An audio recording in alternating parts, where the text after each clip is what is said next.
दूसरे दिन चले गए। ऐसे भी जीव जगत में, एक ये जीव है। अमरावती महाराष्ट्र में है। अमरावती में एक माँ थी नेमा समाज से। नेमा भी जैन होती अपने। नेमा समाज से एक माँ थी। हम लोग सुबह से जा रहे थे शुद्धि के लिए। उनका पोता दौड़ते दौड़ते बोले, महाराज जी हमारी दादी माँ की अंतिम श्वास की दृष्टि चल रही, आप दर्शन दे सकते हो क्या? हमने चलो भैया दे देता। वहाँ उनके घर में गृह चैतालय था। माँ ने दर्शन किए, शैलेश प्रणाम किया और मैंने नमोकार सुनाया और निकल आया। वहां पर एक महाराज जी थोड़ी देर रुक गए। उस शांति धारा होने लगी। उस शांति धारा के लिए माँ ने हाथ जोड़ लिए और भगवान की शांति धारा देखती रही। और जैसे ही संपूज का प्रतिपाल कर्म शुरू हुआ ना, वो माँ ओम नमः सिद्धि शांति धारा देखते देखते चली गई।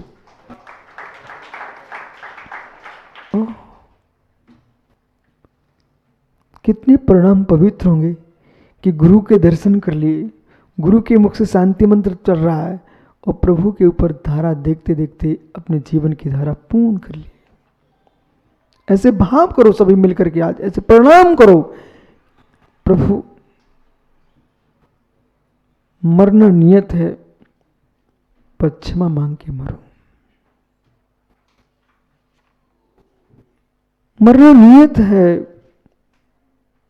मित्री भाव से मरण करो। मुमुक्षु पथरिया, तुम्हारी पथरिया तो अमर हो गई। जीवन में जाना तो सबको ही है। कौन नहीं जानता इस बात को? सम्यक दृष्टि भी जानता, मिथ्या दृष्टि भी जानता है। जैन भी जानते, अजैन भी जानते हैं, ब्राह्मण क्षत्रिय वैश्य शूद्र सभी जानते हैं। मरना सबको ही है। हे मित्र, मरने के पहले कसायों को मार के जाएं तो मेरे मित्र मरने के बाद भी लोग तुम्हारा नाम लेंगे। पर रावण जैसा नाम मत लेवाना, राम जैसा नाम लेवाना।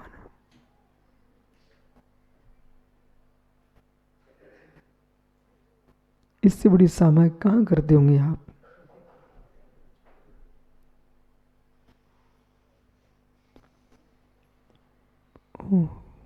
जिनेश्वर भैया, इनके जबलपुर में बहुत समाज है। इन भाई लोगों ने एक पंडाल बनाया बहुत बड़ा, उसमें स्थान कम पड़ गया। फिर उन्होंने जगह जगह एलईडी लगा दी। अब मालूम क्या हो, कुछ ऐसे लोग थे वे वहीं जाके सुनते थे। बोले कहाँ? एलईडी पे जाके सुनते थे। बोले भाई मालूम, जो वहां समझ में नहीं आता यहां तो सबको समझ में आता है। पर दृष्टि देखो, शैलेश भी याद है आपको?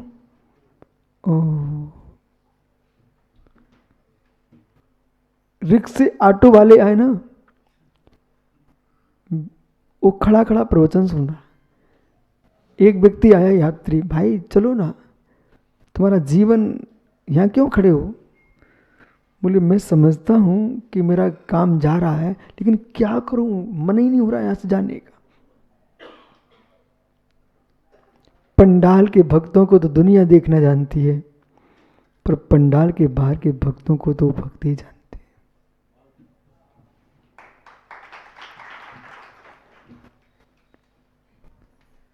ऑटो रिक्शा वाले वहां खड़े खड़े सुन करके जैसे जिनवाणी हो, फिर बेचारे चले जाए। प्रश्न ना,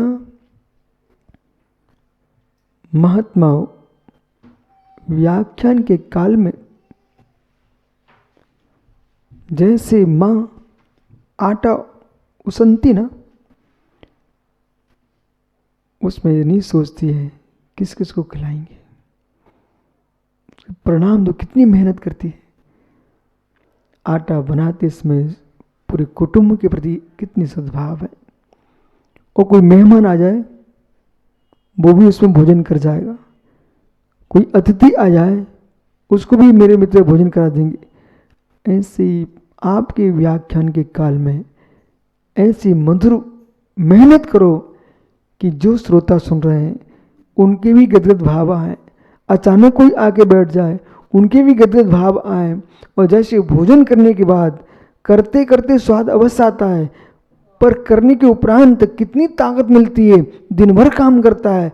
ऐसे ही मुनिराजों का उपदेश ऐसा होना चाहिए कि एक बार एक कर्णंजलि से पी के जाए, पर दिन भर स्वस्थ रहे। और दिन भर नहीं, ये दिन छोटा नहीं है, बहुत बड़ा वाला दिन है। जीवन भर ही तुम्हारा दिन भर है, जीवन भर। वैद्य जी, ऐसा नहीं लगा कि नांदनी बहुत दूर है। देखो डॉक्टर साहब, ये भी डॉक्टर है, बहुत दूर नहीं लगा। विश्वास मानो, श्रद्धा में दूरियां कहाँ होती हैं और श्रद्धाहीन के पास नजदीकता कहाँ होती है। महात्मा सुब्रसाई लिख देना इस सूत्र को। अहो ज्ञानी, श्रद्धावान के पास दूरियां कहाँ और श्रद्धाहीन के पास नजदीकता कहाँ। जिसे आस्था नहीं है वो मंदिर के द्वार पर रहता है, आमने सामने, लेकिन घंटी कहीं की बजाता है, जनवरी की घंटी नहीं बजाता। जो मायाचार्य से मंदिर की घंटी बजाते ना, जिनेश्वर जी सुनना भाई, जो मायाचार्य से मंदिर की घंटी बजाते ना, बे नादनी की माधुरी हंसनी की जैसे गले में घंटी बजाती रहती, बेचारी अपनी सुर से बजाती रहती, वो उसी का फल है। उससे बोलो ना, इनके यहाँ हंसनी जो है ना, उसको बोलो हाँ घंटी बजाओ, वो तुरंत ही सूंड फंसा करके घंटी बजा देती। देखा आपने? मित्र किसका परिणाम है? ओ हो, जो माया चेर करके जीते हैं, वे हाथी बन करके अपने गले की घंटी बजाते रहते हैं।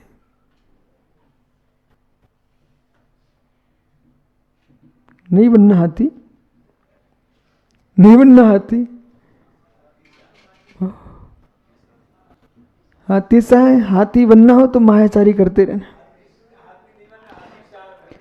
मित्र आपको बोध होना चाहिए है, गजराज नहीं बनो, जिनराज बनो।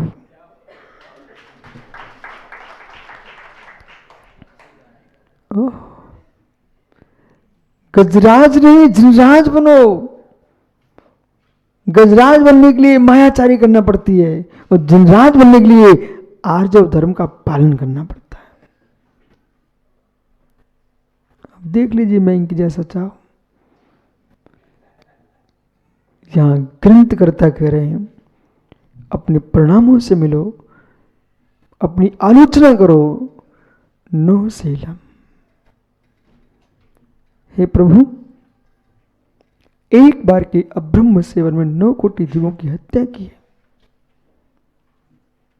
जीवन में कितने बार शील भंग किया है जीव ने। नो शीलम। कितनों पर आंख फेरी है।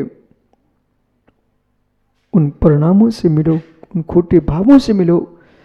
बेभाव भव खोटा नहीं होता, बेभाव खोटे होते हैं, जिसका परिणाम भव खोटा होता है। नो शीलम, नो क्षमा। क्षमा धर्म है। कालुष्य प्रति क्षमा, किसी भी जीव के प्रति कालुष्य भाव नहीं रखना निर्गंध गुरु। खांसी नहीं आए तब भी खांसेगा ना व्यक्ति, तो फिर बालक समझ।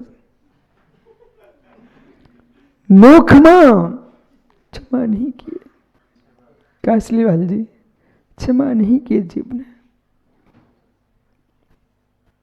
मित्र, कोई मुझे क्षमा नहीं कर रहा है ये विकल्प मत करो। आपके अंदर क्षमा है कि नहीं? पर की क्षमा से तुम्हारा कल्याण नहीं होगा, आपके भीतर क्षमा होना चाहिए तो कल्याण होगा। और ये भ्रम निकाल दो बिट्टू भैया, ये तो हमारे घर के लोग हैं, हमारा दायित्व, हमारा अधिकार है, इन पर मैं चिल्ला सकता हूं। कोई अधिकार नहीं है किसी पर चिल्लाने का। कर्म कहेगा, मोनू अंकित से कह देना बच्चे पर भी चिल्लाओगे ना, कर्म कहेगा तुम्हें छोड़ेंगे नहीं। ओ बिजली ज्ञानी, सुन रहे ना भाई? बिजली तड़के, यतन सागर, अभिषेक से भी राग करोगे बंद हो जाएगा।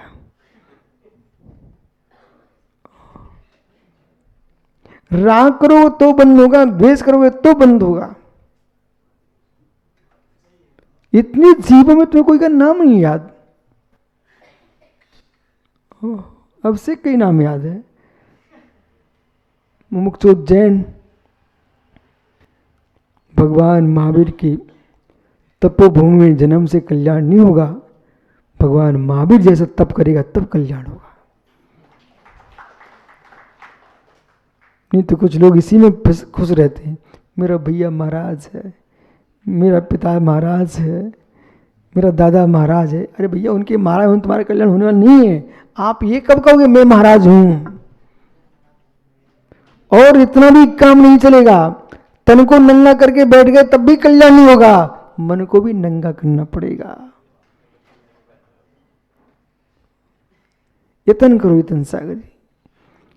देखवा, हे प्रभु हमने क्षमा को धारण नहीं किया। माताओं सुन रहे ना? यदि सुन रहे ना तो आज से मन में विचार कर लो, वर्तमान की पर्याय मेरी स्त्री भले हो पर भविष्य की पर्याय स्त्री नहीं हो सकती, ऐसा निर्णय कर लो। नारी बन के ही जीना चाहते भवो भवो में, यदि नहीं जीना चाहते हो तो आज से अपने पतियों से भी कह देना अब मैं मायाचारी नहीं करेंगे। तुमको घर चलाना हो न चलाओ। भवसागर से पार होना है। कितनी पराधीन पर्याय, कितनी पराधीन पर्याय। आप लोग अपने ऊपर दुख नहीं लगता? आपको अपने ऊपर जन्म हुआ तो माता पिता का उपहास, बोले भाई जन्म लिया किसने? बोले लक्ष्मी जी आई, लक्ष्मी मतलब उपहास। फिर बचपना माता पिता की पराधीनता में गुजरा, युवावस्था पति की पराधीनता में, पता नहीं कैसा परमेश्वर मिला,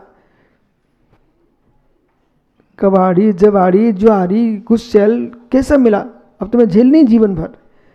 परंतु सोचो इन सबको देखकर शिक्षा प्राप्त करना कि प्रभु ये मैंने कौन सा कर्म किया था, पूर्व में तुमने क्षमा भाव प्राप्त नहीं किया, इसे सबकी सहन करना पड़ रही है। जितने पुरुष हैं वे ध्यान से सुनो, कहीं तुम्हारी ये दशा ना हो जाए। जो अपनी पत्नी को डांटता है ना उसे एक आंख बंद करना चाहिए। जो अपनी पत्नी को डांटता है उसे आंख बंद करना चाहिए, और फिर आंख बंद के फिर सोचना चाहिए कि मैं ही पत्नी हूं और ये पति है, अब मेरे ऊपर डांट, अब बोलो कैसा लग रहा है। और मेरी आंख में आंसू आ गए। इस बात पर शांति से तो समझा सकते थे, और जितनी इनकी उम्र है ना उनके जितने नाती पोते होंगे। अरे दीक्षा दी है, आप गुरु हैं मानते हैं, पर किसी की उतार देना कोई गुरु का धर्म नहीं है, थोड़ा प्रेम से भी तो समझा सकते हैं। इसलिए अपन तो यही मंच पे ही समझा देते सबको, अलग से मौका ही नहीं देते हैं। समझे सत्य सागर जी?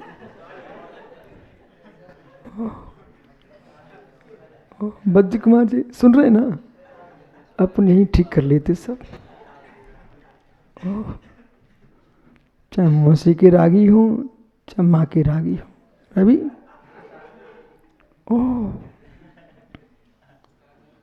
हे मित्र समझो, जीव बन के बात करो हर व्यक्ति से, और जो सामने है वो भी जीव है।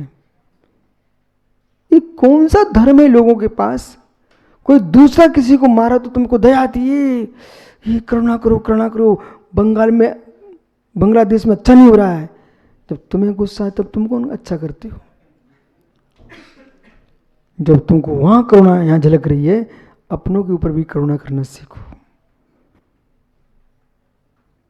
अपनों के ऊपर भी करुणा करना सीखो। जो तुम्हारे अधीनस्थ है उनको नौकर चाकर मान के मत लो, उनके भीतर ही भगवान आत्मा देखो। भैया ए अंकित, घर में कबूतर भी पल रहा हो ना, पालना नहीं वैसे पल रहा हो, माना कि तोता भी पल रहा हो, ये मत कहना कि मेरा तोता है। एक सम्राट ने एक तोता पाल के रखा बेटा, वो पत्नी के साथ जुआ खेलने हट गया, पागल राजा था। अपनी पत्नी के साथ, बोले समय है तो लोग ऐसे स्वाध्याय करो ना पत्नी के साथ बैठ करके। जबलपुर में चंदू भैया अपनी धर्म पत्नी के साथ भगवान की रोज पूजा करता है, ऐसे काम करो ना। तुम जितने नए नवोड़े बैठे ना, जितने युवा बालकों, तुम अपनी पत्नियों के साथ मंदिर में पूजा किया करो एक साथ। जब पाप करने के लिए एक साथ जा सकते हो तो मित्र भगवान की पूजा करो एक साथ बैठ के। जब तुम दोनों एक साथ बैठ के भगवान को निहारोगे ना तो दोनों के परिणाम बढ़िया हो जाएंगे। ओह मालूम वो राजा ने क्या किया? चंदन अपनी महारानी से कहा अपन समय दूध कीड़ा करते हैं, वो जुआ खेलने बैठ गया। लेकिन क्या था, रनवास में एक तोता पला हुआ था पिंजड़े में। अब जो जिसके साथ रहे उसी को तो बजाएगा। जब राजा पासा फेंके ना तो तोता शांत रहा, और जैसे ही रानी का पासा गिरे तो तोता बोले हाँ विजयी हो विजयी हो विजयी हो। अब जिसको शक्ति देना मिला उसकी विजय हो ही जाती है। राजा हार गया और रानी जीत गई। और जैसे ही रानी जीती वो तोते ने फिर बोल दिया अच्छा हुआ अच्छा हुआ। और जैसे ही तोते ने बोला भैया अच्छाइयाँ भी हर जगह मत बोला करो भैया, देख लिया करो, वो राजा ने तोता का पिंजरा पकड़ा और गला घोंट दिया। उसमें तो गुस्सा में कर गए काम। इसके बाद वो तोता जो है मर करके बेंतर हो गया। और ये महाराजा जो थे ना राजा, उसको वैराग हो गया, वो दीक्षा लेके मुनि बन के निकल गए। वही जो व्यंतरी बनी थी वो व्यंतरी जो आकर के जिस शिला पर वे तपस्या कर रहे थे उस शिला को उसने इतना गर्म कर दिया कि मुर्राज झुलस गए। इसलिए भाई पशु पक्षियों के साथ भी अहित मत करना, बेबी बैर बांध लेंगे और कब उदय में आएगा तुमको पता नहीं चल पाएगा। फिर रोगे गंगा यमुना की आंखें में पानी बहाओगे।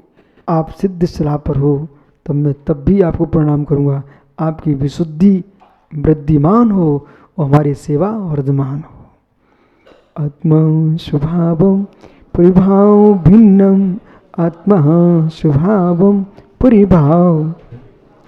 आत्मा का स्वभाव पर अत्यंत भिन्न महावीर स्वामी की